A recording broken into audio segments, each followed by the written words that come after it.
Instagram has changed the gym community in more ways than you can imagine. On the surface, Instagram is a place where people can share their progress photos and meal plans, but if you dig a little bit deeper, you'll find a hotbed of influencer scams, body dysmorphia, and photo editing. Social media influencers could be required to display warning logos on edited body image photos. But has it all been a negative transformation, or can we find some positives too? Let's find out. At its core, Instagram is a photo sharing website, and it has allowed people to share their gym meals, before and after photos, and a glimpse into their daily life. It has created influencers who make a living off the platform. In fact, it has created thousands of these influencers, and there are now over 500,000 of them on Instagram alone. The market has been almost completely saturated, with people fighting for a place in your newsfeed and wanting you to buy their supplements and use their discount codes. IFBB Pro Caroline Marquez deals them, and she also sells, and I've never seen this before, this is a new one to me, Fit Martian Candy. What is Fit Martian Candy, you may ask? Fair question. Apple cider vinegar sweets. Sounds delicious. How do they come up with this stuff? Oh, you know Carolyn, she's the athlete that sells Psalms and apple cider vinegar sweets. Influencers are so desperate for your attention, they're willing to lie to you. I've never claimed to be natural,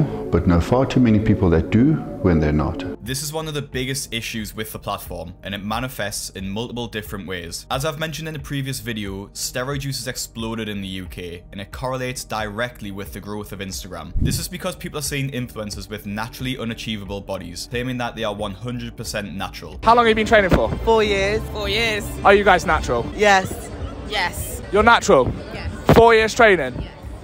So when young men don't see the results they think they should be getting, they go down the route of steroids. Mike Thurston. This man's natural status is a complete joke. Look at these pictures. Age 18 to 22.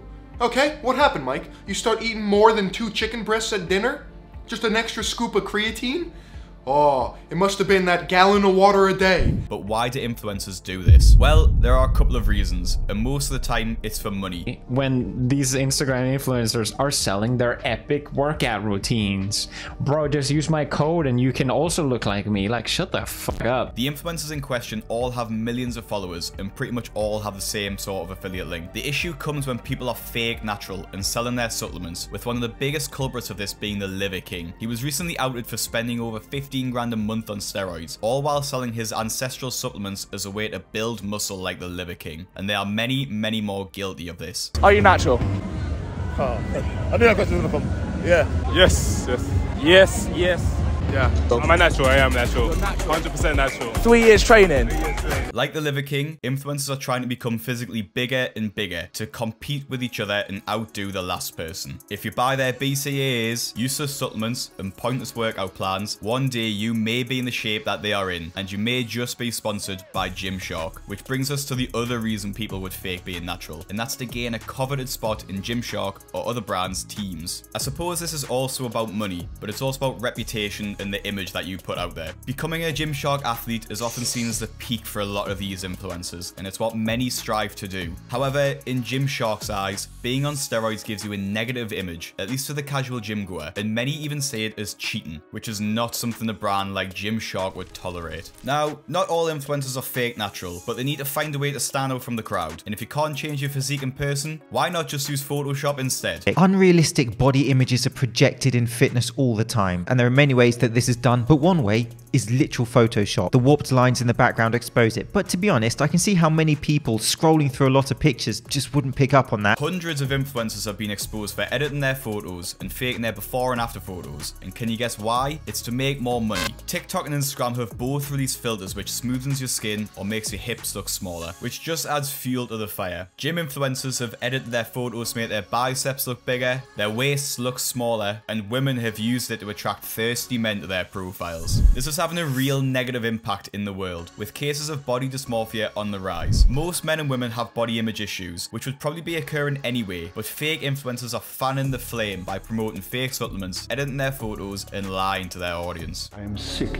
of fake influencers. My issue with it is that these people's lifestyles and physiques are mostly unattainable. I've never claimed to be natural, but know far too many people that do when they're not. Or have even had surgery, but on social media claim it's a result of their new lifestyle changes. Or they just straight up pay someone to perfectly manipulate their pictures. Or buy likes and followers to get paid brand deals for products they don't even believe in. It's no wonder we have an entire generation that simply doesn't feel good enough. There is also the rise of influencers calling out people in the background of their videos, allegedly staring at them, but I've already made a video on that. In essence, gym influencers have started to abuse their following by promoting fad products and diets, which their followers really don't need, but not all are like this. Gym culture, in my opinion, is on the up again, thanks to influencers breaking the trend, such as Joey Swoll, Noel Deyzel, Derek from More Plates, More Dates, I'm an artist, F. and many more. Many smaller creators have also found ways to make a living in a no bullshit kind of way, providing meaningful tips and advice to their following, and not just targeting their wallets. Through opening up themselves and sharing real images of their body, they are promoting a healthier gym environment, and are probably actually encouraging more people to go to the gym than the other influencers. They still sell courses, but not under the pretense that you need this course to look like a Gymshark model, and certainly not lying about their own progress to make you buy it. In my opinion, the gym is for everyone, and like Joe Rogan says, everyone should fucking exercise. Don't get caught up in what other people are doing. Focus on yourself, and remember that you get to choose who you follow online, so make sure you follow the right people. Getting fit takes time.